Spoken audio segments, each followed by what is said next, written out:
everyone. Welcome back to another episode of UJ Sport on UJTV. My name is Collen, the communications coordinator at UJ Sport.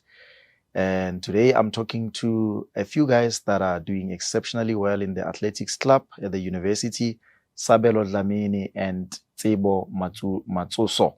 Yes. These guys have represented the university and South Africa on the international stage and have recently participated in the Central Gauteng Athletics Provincial Championships in Germiston. Without wasting too much time, let's get into it. Sabelo, thank you. Please introduce yourself. Tell our viewers who you are. Thank you for having me, Colin. My name is Sabelo Dhlamini. I'm currently a master's student at the University of Johannesburg. I currently study public management and governance, and I'm an athlete. So I specialize in the 400-meter hurdles. Recently, I've started jumping in the long jump, which I think I'm really good at. So hopefully, just like my counterparts, I'll get into the 8 meters club, which is a very exclusive club, but I'm especially focusing on my 400-meter hurdles. Yeah. Okay. And then do you, Tsebo? Okay. Where do you come from? Well, first of all, thank you for having me. It's Thank a you. privilege to be here. Thank you, sir. Yeah, my name is Tsebo Matsoso. I'm 100, 200, and 400-meter athlete. I'm a new recruit from the Free State, and I recently just joined the Orange Army. Yeah, because I really love the vibe here. It really looks like a family. I am currently studying transportation management, and yeah, hopefully this year I'll be able to get PBs. Okay. And yeah, I'm happy to be here. So what distance do you run? Oh, I ran the 100 meters, 200, and 400 meters. Somebody told me that we're looking at the new weight for Nikerkia.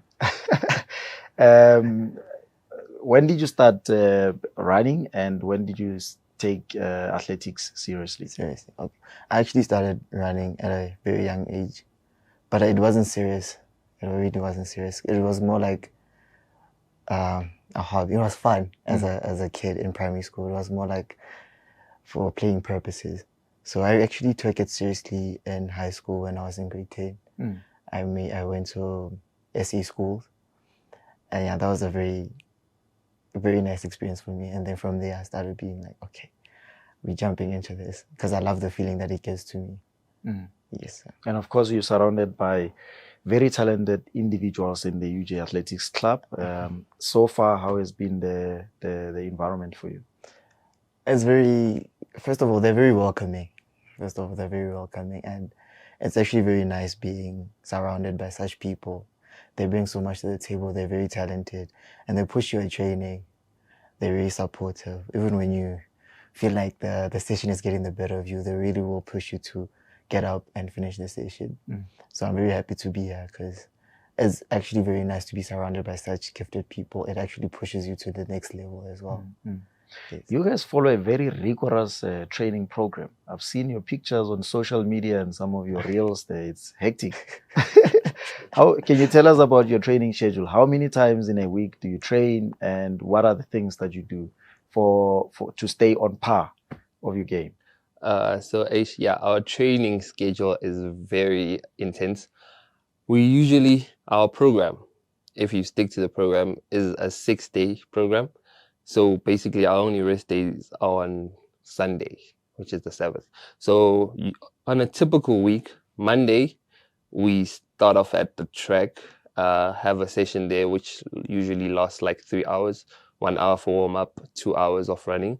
And then we have like a 30-minute break after that. Then we go to the gym for another 2-hour session. And then that's over. And then Tuesday is usually something very intense. We spend 3 hours again, but then we don't have a gym day. Wednesday, we have another intense session. Thursday is usually Thursday is usually a calmer day where you have only do core. We don't meet as a team, so you do it on your individual self.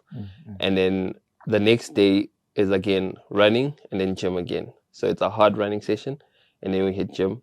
And then Saturday is usually like a lactic. So lactic would be something you run long distances or run really fast for long distances. and then we usually have like that usually doesn't take long, like 1 hour and a half, and then we go home and enjoy our weekend. Is that the same for everyone? Even the long jumpers, the high jumpers, everyone? Everyone. So the only thing that sets our programs apart is our distances. So if you're like a 100-meter specialist, you'll run 200 meters. If you are a 200-meter specialist, you might even go to 300.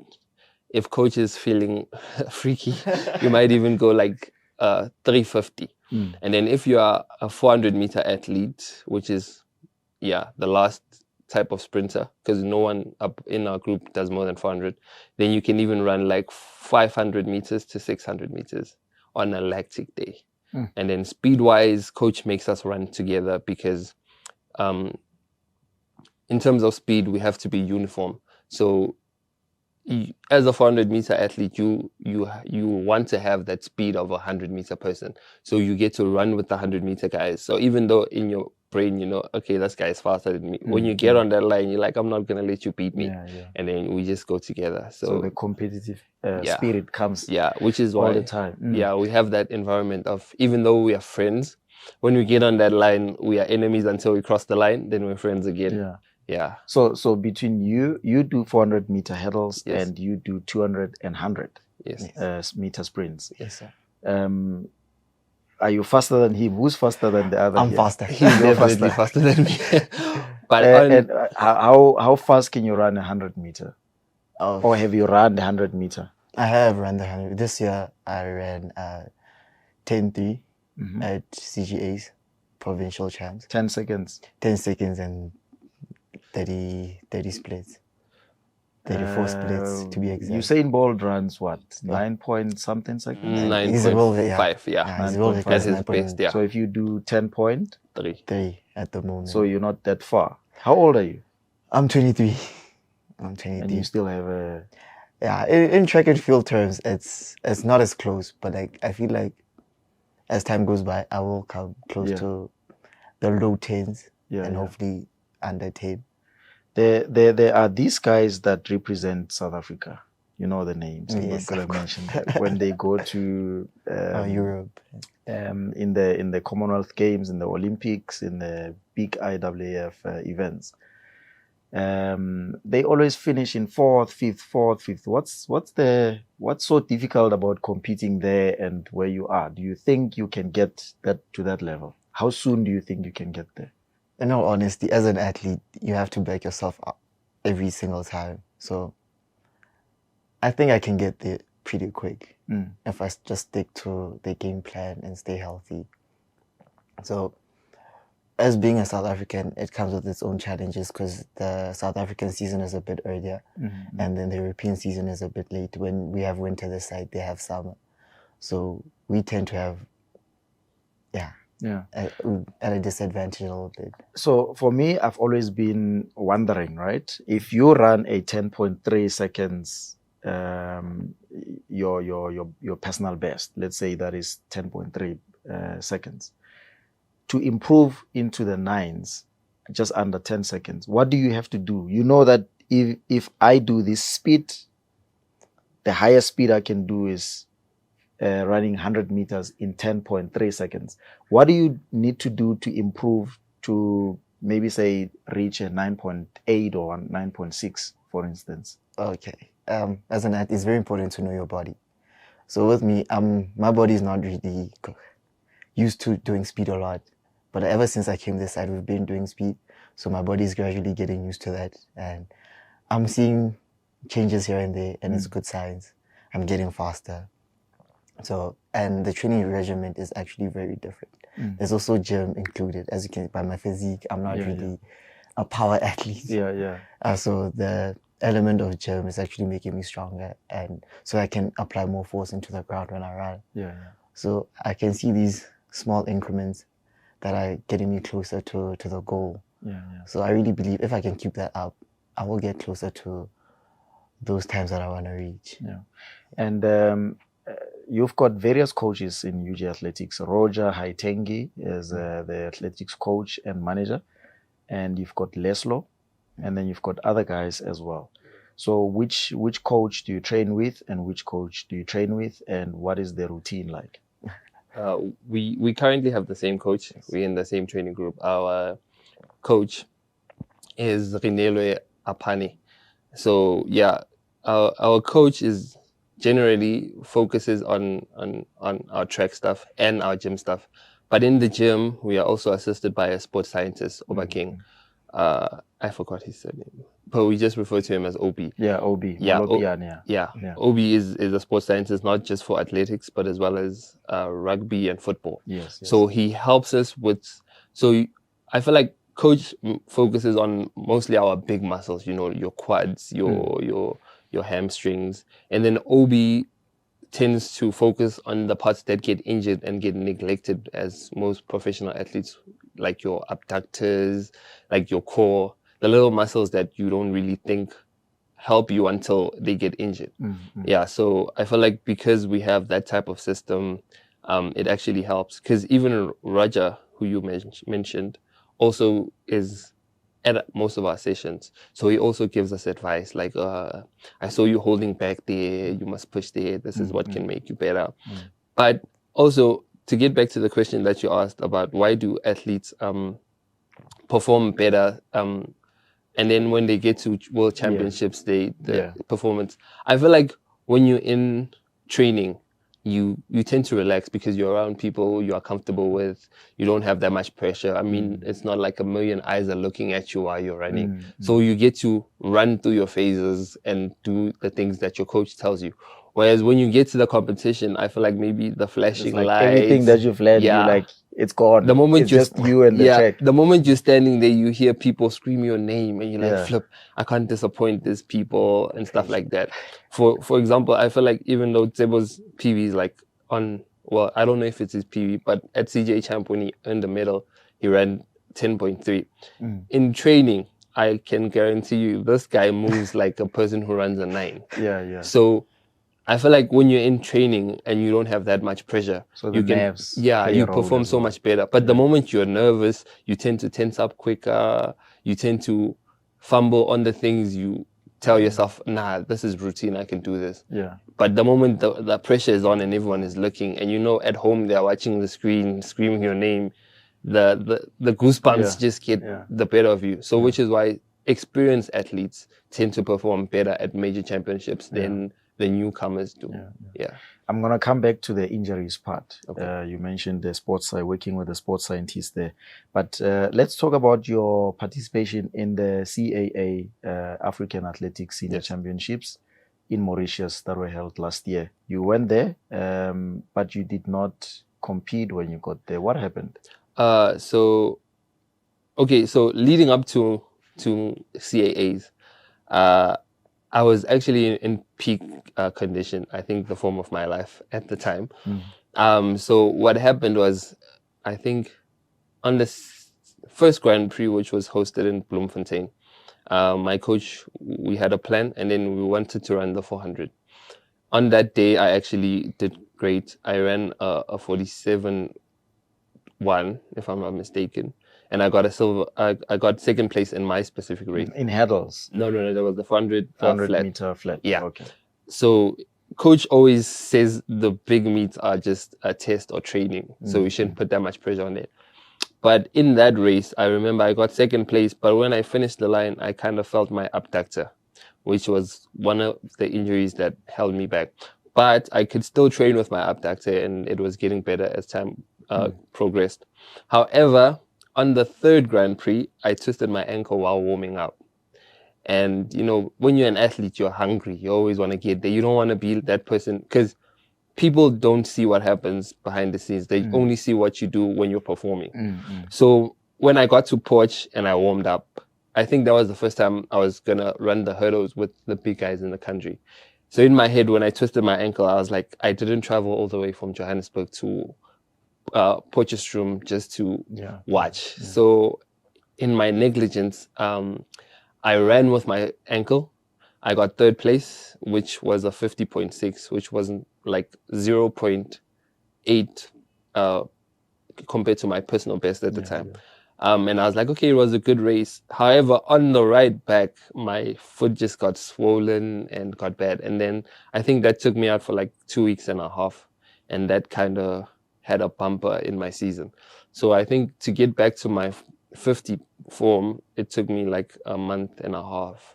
And then by then, I think it was essays. And then I couldn't perform at my best at the national champions. I actually was in middle position until the last hurdle. And then I fell, and that's how I, at the end of the day, lost my position for the team. However, because I was still that good, I still made the relay team for both the mixed and the normal 4x4. And then I think we got 4th place we just missed the medal because we were out-dipped in the mixed relay. And then the normal relays, we just had a lot of injuries because in Mauritius, the weather was so rainy. And in South Africa, we're just not used to the rain. Yeah, we don't usually compete in the rain that much. How is the conditions for athletes on the track if you run on a dry pitch, on a dry track, and you have to run on? Is there a difference? When you run on the wet track, it feels like you just put on 5 more kgs on your feet. You get you tighten up quicker. You get lactic quicker. So I feel like if you're not a power runner, and you just use, because some people, they say when they run, they float. Yeah, so if you're a floater, that rain just makes everything harder. Which is why I used to have like dreadlocks. And then at the end of that event, I was like, I'm definitely cutting my hair. Because it was I was actually surprised when I saw you cutting you. The first time I met you, you had dreadlocks. Yeah. So I worked with you in 2021, almost the whole year. Yeah. Or half the year. And then suddenly 2022, I'm like, this is a new look now. Yeah, like the conditions. So because it's an island, and like you're surrounded by so much water, there's so much humidity and saturation. So, okay, that's good. I feel like because there's so much oxygen, that made it performing there so much better. But the rain was a mess. I feel like when you have like so much hair and it rains, it just makes everything heavy. And you see. And for you, Tsebo, what do you think is the most challenging part for you on the track when you run? Most challenging? Yeah. Like what is it? Weather conditions, how do they affect you? Or do you get nervous when the crowd is bigger or performing in environments where you're not used to? Like, for instance, when you were in the CGA in Jamestown recently. So what makes you, what do you think can hold you back in terms of showing or giving your best? Okay. Yeah. Well, for me, I used to think it's like weather conditions because I have a small body, so I used to think it affects me the most. But like I stopped thinking like that because at the end of the day, the weather's bad for all of us on the line. So now I got to the realization that it's actually my mindset. Well, on this day, it's a niggle and I'm too afraid to push because something might happen. So at the end, I learned to block that out now. I'm learning to block it out because you have to show up on the line no matter what's happening, the circumstances. People don't really look at, like what he said, they don't look at the background or what happened before. They only see, they don't know what happens behind the curtains. They only see what you do on the track.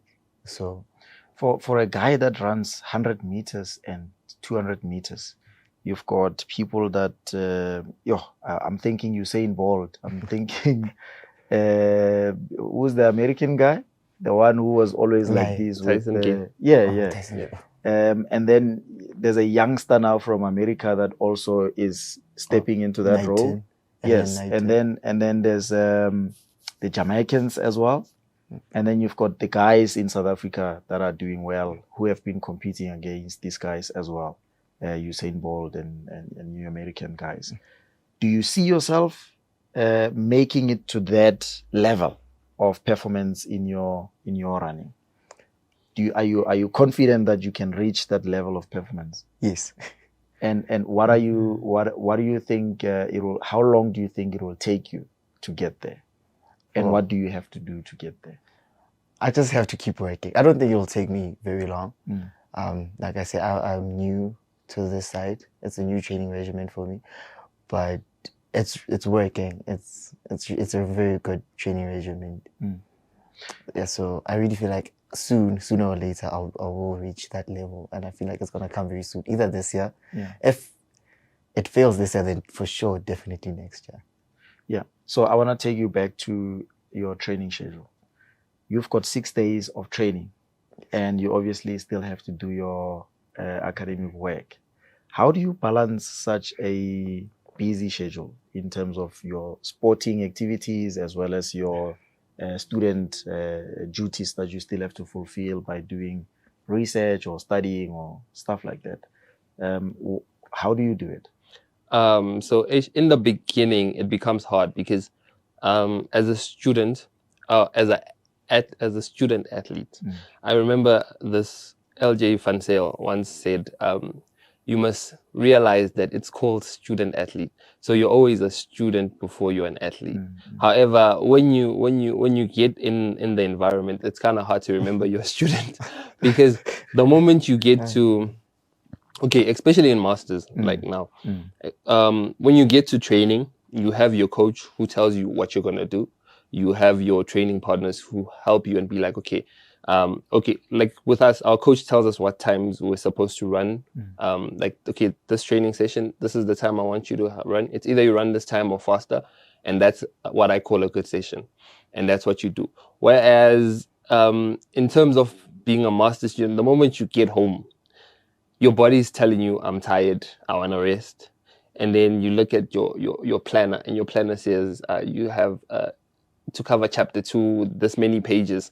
And then you're like, but no one's going to be checking me on the pages, whereas in school, in athletics, someone is going to. So you need that drive and that discipline to tell you, okay, let me take an hour nap or 2 so that my body calms down. Let me eat, and then let me get back to school. So I feel like when you get older, you kind of have to shut down the social part and be like, okay, I don't want to be in parties. I don't want to do this other things because that takes me away from the important stuff. So the moment you remember that you're a student before an athlete and that academics is literally, I can say for me, academics is the reason I'm here. Because if it wasn't for academics, I wouldn't be on a bursary. UJ wouldn't have nothing to pay for me that I can stay here. So I have to remember that I have to pass my grades. I have to do good in order for it to show so I can compete as well on the other side. So yeah, juggling is not easy. But at the end of the day, most importantly, time management, basically. So do you feel the same? I absolutely feel the same way. I'm still a little bit young, but like, what he said is absolutely true. Because like as student athletes, sometimes we have a tendency of prioritizing the sport more than the academic side. And then, but like with time, you have to adjust. Because like what he said is true. No one is going to check you when it comes to your books. No one's going to check you. So, and it's very demotivating coming back from a very, very tough training session. And then you look at the books and they're calling you and you're just a little bit defeated, but like then you have to remember the important stuff. Cause so in your team, let's talk about your teammates in the athletics club, the people that you run with. Who is your competitor? You Tsebo, and you Sabelo also. You do long jump and you do 400-meter hurdles and flat. Yes. So who's challenging you there at UJ and you? Let's start with you, mate. Can I look at the camera? Yeah, sure. Which one? That one. None of them. I'm joking. I'm joking.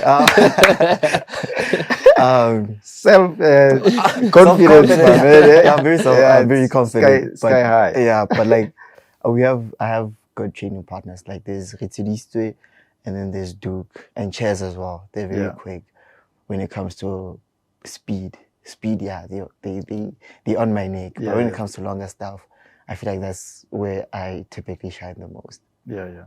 So we should be seeing a lot of medals coming UJ's way very soon. Very soon, especially at USA's. It's going to be a movie. Okay. You've won medals before. You've done University Sports South Africa, which is in short, USA. You've won a gold medal in 2021, and then you got silver last year. No. Was it last year or recently? 2021. Yeah. Because last year was, I don't want to say a bad year. Yeah. It was more of a learning curve because I was injured so much. So I couldn't really perform. It was more of it tested me mentally. Yeah. And What's your goal for this year? For this year, Yeah, in terms of getting medals. in terms of getting medals. Yeah. Okay, I don't want to sound cocky Yeah. or whatever, but I really want a medal at SEs. Okay. Because I've came close so many times. So it's fourth, fifth, fourth. Yeah. But like this year, I feel like I'm strong and I'm in a very good headspace to actually get a medal. Yeah. So hopefully I'll get a medal in my prioritized event, which is the 200. And then at USA's, also get a gold, definitely a gold at USA's. Yeah. Yeah. We'll be looking out for that. And you, Sabelo? So in terms of my competitors, I'd say internally, in terms of the 400 hurdles, no one. Hey, No these one. guys are very confident. and I believe you, because I follow you on Instagram. I mean, the things that you put on there, I'm like, this guy is a beast. Yeah, so I feel like in terms of 400 hurdles, most of my competition is basically at nationals, because I'm the world record holder for the juniors, who is still holding it down now, is currently the person I'm chasing. He's been good and he's doubling. I'd also say in the 400 flat, Tsebo is good, but because he's been focusing more on the shorter sprint, I'd say I'm currently the top dog. Wow. Okay. And then in long jump, there are two guys that I'm chasing who are also my close friends. One of them is the Olympian Tsebo Johnson. He's a really good jumper.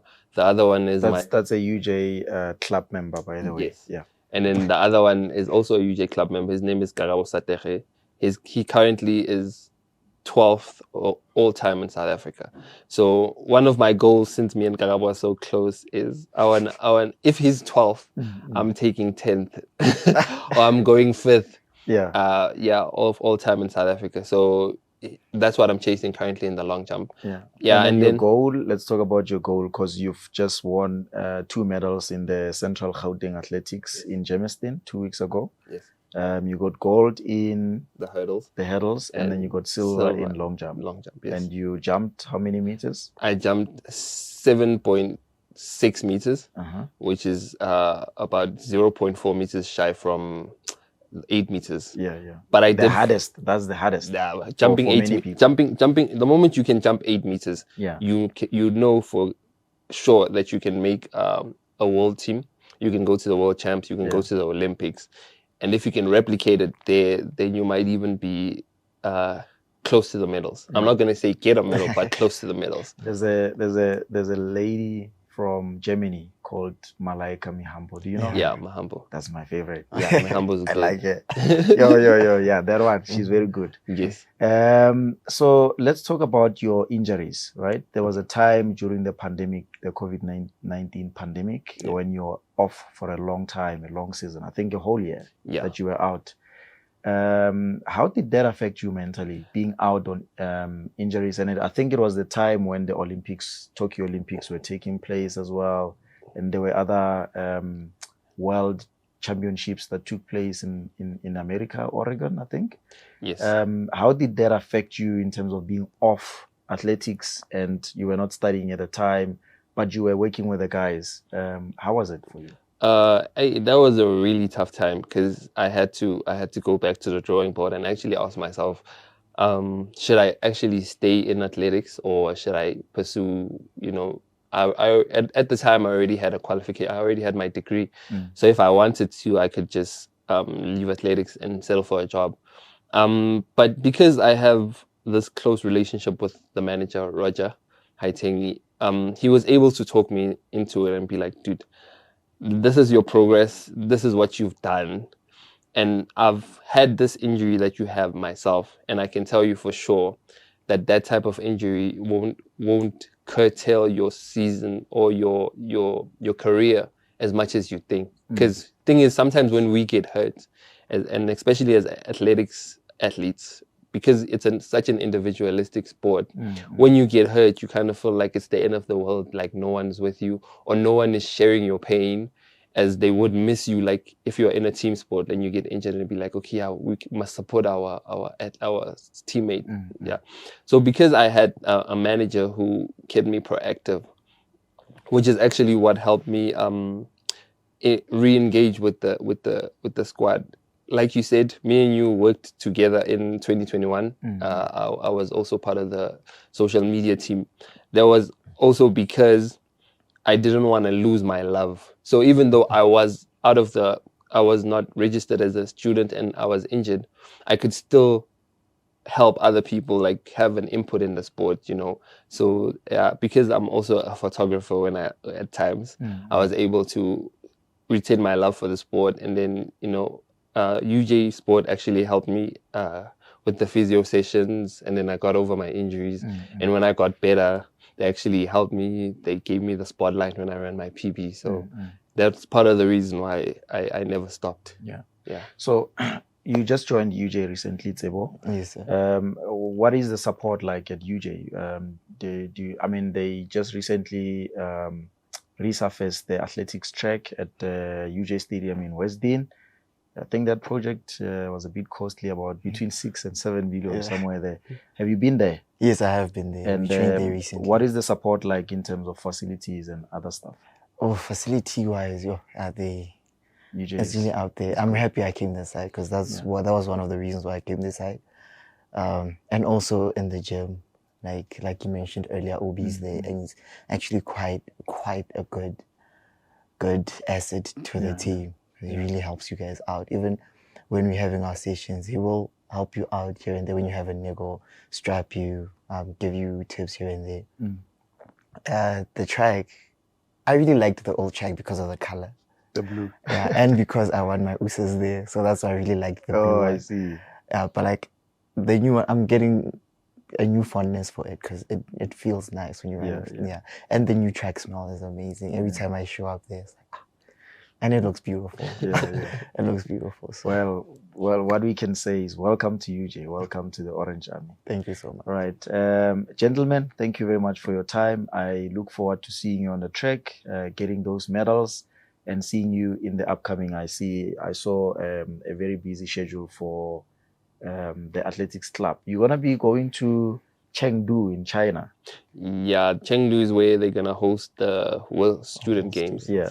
But hopefully they don't cancel it because it's been, I think the last 2 years they've been canceling. Yeah. So hopefully they can, if the games are going to be there, I'm pretty sure most of the Orange Army is going to be qualifying. Yeah. So that's why we're aiming high for USA, because USA is basically the gateway for you to go to Chengdu. So you have to qualify there, do well there to qualify for the World Student Games. You can run your qualifiers before, but what seals the deal for you is showing up at the USA Games and then if you hit the time there as well, then you're definitely going.